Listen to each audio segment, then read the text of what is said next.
मीशो पे आज के टाइम पे 17 लाख सेलर्स हैं जो मीशो पे सेल कर रहे हैं और हर साल मीशो पे 25% न्यू कस्टमर ऐड हो रहे हैं। इसका मतलब मीशो पे डिमांड और सप्लाई दोनों ही साथ साथ इंक्रीज हो रही है। तो क्या आपको 2025 में मीशो पे अपना ऑनलाइन बिजनेस स्टार्ट करना चाहिए कि नहीं, या फिर ऑनलाइन सेलिंग ओवर सैचुरेटेड हो गया है और अब यहाँ पे कमाई से ज्यादा नुकसान होता है? तो चलो आज के वीडियो में आपको इस सवाल का जवाब ढूंढने में मदद कर देता हूँ। मीशो पे ऑनलाइन सेलिंग करना बहुत ही आसान है, इसलिए जब भी ऑनलाइन सेलिंग की बात आती है तो लोग सबसे पहले अपनी जर्नी मीशो से ही शुरुआत करते हैं। पर मीशो हर किसी के लिए नहीं है, फिर वो चाहे फर्स्ट टाइम ही सेलिंग क्यों ना कर रहा हो ऑनलाइन, क्योंकि मीशो पे ऑर्डर लेके आना बहुत ही आसान है। इनफैक्ट मीशो पे ऑर्डर इंक्रीज करना भी बहुत आसान है, बस आपको सही टेक्निक पता होनी चाहिए। पर ऐसी कौन सी चीजें जिसका आपको मीशो पे खास ध्यान रखना चाहिए, जिससे आप मीशो के उन 10% सेलर्स में से एक बन सकते हैं जो मीशो से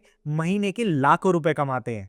फर्स्ट, 80% से ज्यादा सेलर्स फर्स्ट स्टेप में ही गलती कर देते हैं, वो है सही प्रोडक्ट कैटेगरी चूज करने की। जैसे मैं कुछ लोगों को जानता हूं जो मीशो पे अंडरगारमेंट्स सेल करते हैं, जबकि मीशो पे अंडरगारमेंट्स को भी रिटर्न किया जा सकता है और ऐसा और प्लेटफॉर्म्स पे नहीं है। फ्लिपकार्ट और अमेजोन पे नहीं है। वहां पे अंडरगारमेंट्स नॉन रिटर्नेबल प्रोडक्ट की कैटेगरी में आते हैं ड्यू टू हाइजीन रीजंस। पर मीशो पे आप रिटर्न कर सकते हैं, इसलिए अगर आप अंडरगारमेंट्स बेचने का सोच रहे हैं तो आपको मीशो पे नहीं बेचना चाहिए। वैसे मीशो की कुछ बेस्ट सेलिंग कैटेगरीज है होम एंड किचन, स्टेशनरी और फैशन। अगर आप इन कैटेगरीज में डील करने की सोच रहे हैं तो आप एक प्रॉफिटेबल बिजनेस रन कर पाएंगे। सेकंड, मीशो पे फेक आरटीओ रिटर्न्स बहुत ज्यादा आते हैं और अगर आप इस प्रॉब्लम से जूझ रहे हैं या फिर आप नहीं चाहते कि आपके फर्स्ट लेवल पे ही इस तरीके की कोई प्रॉब्लम आए, तो आपको सिंपल सी चीज करनी है। आपको अपने प्लेटफॉर्म पे जाना है और यहाँ पे क्लिक करना है। इसके बाद आपको मीशो की ब्रांडेड पैकेजिंग खरीद लेनी है, जिससे कि आप जब भी टिकट रेस करेंगे क्लेम के लिए तो आपके इजीली क्लेम पास हो जाएंगे। अगर आप ब्रांडेड पैकेजिंग में अगर अपने प्रोडक्ट्स भेजते हैं तो बहुत ही कम चांसेस है कि आपको फेक या रॉन्ग रिटर्न मिले, और मीशो ब्रांडेड पैकेजिंग पे क्लेम ज्यादा पास करता है और आपका क्लेम रेट भी इंक्रीज हो जाता है। थर्ड, 35% से ज्यादा सेलर्स मीशो पे गलत प्राइसिंग डाल रखे हैं और वो सोचते हैं कि हम रोज प्रॉफिट कमा रहे हैं, जबकि एक्चुअल में वो लॉस कर रहे हैं। वो प्रॉफिट कैलकुलेट नहीं करते और ऑर्डर इंक्रीज करने के चक्कर में प्राइस को कम करते चले जाते हैं और उन्हें वही दिखता है लास्ट में 5-10 रुपए का मार्जिन। पर अगर आप नहीं चाहते कि आप अपने प्रोडक्ट पे किसी भी तरीके का लॉस करें, तो एक सिंपल सा फॉर्मूला है जिसको आपको अप्लाई करना है और अपनी प्राइस को कैलकुलेट करना है। वो फॉर्मूला है purchase price plus customer return cost plus labour cost plus packaging cost plus margin plus GST equals to final selling price. इससे आपको आपके प्रोडक्ट की फाइनल सेलिंग प्राइस मिल जाएगी कि आपको किस प्राइस पे आपको अपना प्रोडक्ट बेचना चाहिए।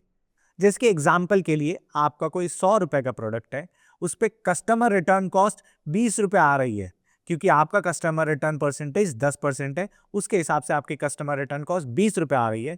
तो उस पर आप 20 रुपए परचेज प्राइस के ऊपर 20 रुपए कस्टमर रिटर्न कॉस्ट, फिर 5 रुपए लेबर कॉस्ट, 5 रुपए पैकेजिंग कॉस्ट, और अगर आप ऐड चलाते हैं तो 10 रुपए ऐड कॉस्ट। फिर उसके ऊपर आप अपना 50 रुपए का मार्जिन जोड़ेंगे और जो अमाउंट निकल के आता है ये आपको अपना फाइनल प्राइस सेट करना है। फोर्थ, ये बहुत ही इंपॉर्टेंट पॉइंट है। आप सभी लोग अपने बिजनेस को एक्सपैंड करने के लिए अपना खुद का कैपिटल इन्वेस्ट कर रहे होंगे, पर अब आपको ऐसी करने की जरूरत नहीं है, क्योंकि भारत नेक्स्ट के ऐप से आप अपने मर्चेंट को पेमेंट कर सकते हैं। आपको अपने मीशो की पेमेंट की वेट नहीं करना पड़ेगा और आपको अपना स्टॉक आउट नहीं करना पड़ेगा। आप भारत नेक्स्ट की ऐप से क्रेडिट कार्ड के थ्रू पेमेंट कर सकते हैं और जब भी आपका क्रेडिट कार्ड बिल आएगा आप उस क्रेडिट कार्ड बिल को अपनी मीशो की पेमेंट से पे कर सकते हैं। इससे आपको अपने बिजनेस को एक्सपैंड करने के लिए कभी भी किसी भी तरीके का लोन नहीं लेना पड़ता और ना ही उधार लेना पड़ता है, और ये प्रोसेस भी बहुत ही सिंपल है। बस आपको ऐप पे जाना है, क्रेडिट कार्ड ऐड करना है और आप डायरेक्टली मर्चेंट या वेंडर को पेमेंट कर सकते हैं।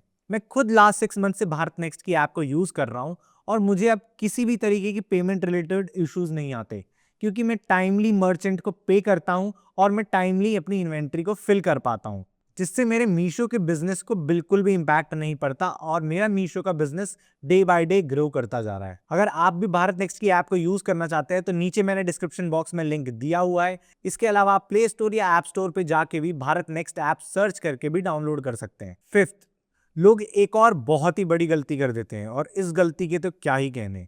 लोग ऑर्डर इंक्रीज करने के लिए अपनी प्राइस को रिड्यूस करते चले जाते हैं, जिसके कारण एक पॉइंट ऐसा आता है, अपनी प्रोडक्ट की क्वालिटी रिड्यूस करने लग जाते हैं, जिसके कारण उनके कस्टमर रिटर्न इंक्रीज होते चले जाते हैं। और जितने ज़्यादा उनके कस्टमर रिटर्न इंक्रीज होते हैं, उतना ही ज़्यादा वो कंपनी लॉस मेकिंग होती चली जाती है, उतना ही ज़्यादा उनका बिजनेस लॉस करने लग जाता है। क्योंकि आप खुद ही कैलकुलेट करो, एक कस्टमर रिटर्न की कॉस्ट 200 रुपये आती है, और जहां आप 10 कस्टमर रिटर्न आ रहे थे आपके प्रोडक्ट पे, वहीं अगर आपके 20 कस्टमर रिटर्न आने लग गए सेम ऑर्डर क्वांटिटी पे, तो सोचिए आपने डबल लॉस करने लग गए हैं।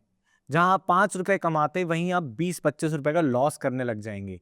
इसलिए कभी भी अपने प्रोडक्ट की क्वालिटी को नहीं गिराना है, सिर्फ कंपटीशन को बीट करने के लिए, सिर्फ प्राइस को मैच करने के लिए। Low quality equals to loss. Point number 6, Meesho पे मेनली दो ही तरह के सेलर्स हैं जो प्रॉफिट अर्न कर पाते हैं। पहले नंबर पे तो वो आते हैं जो डायरेक्टली खुद ही सस्ते प्राइस पे प्रोडक्ट को मैन्युफैक्चर करते हैं और डायरेक्टली मीशो जैसे प्लेटफॉर्म पे सेल करते हैं। और दूसरे वो जो ट्रेंड को कैच करते हैं और अपनी कैटलॉग में ट्रेंडिंग प्रोडक्ट्स ऐड करते रहते हैं। आपने खुद भी मीशो की ऐप यूज करी होगी और आप खुद देखते होंगे होम पेज पे मीशो कितने ज्यादा ट्रेंडिंग प्रोडक्ट्स को दिखाता है, सजेशन में कितने ट्रेंडिंग प्रोडक्ट को दिखाता है।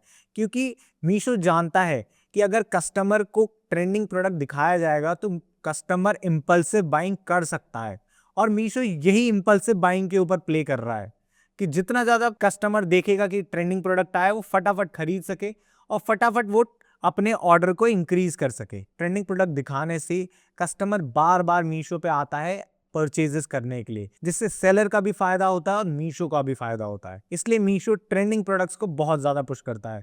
और मैं बार बार कहता हूं कि अपने कैटलॉग में ट्रेंडिंग प्रोडक्ट्स हर महीने 2 महीने में ऐड करते रहें, और एक रूटीन बना ले कि आपको हर महीने एक नया प्रोडक्ट लॉन्च करना ही करना है।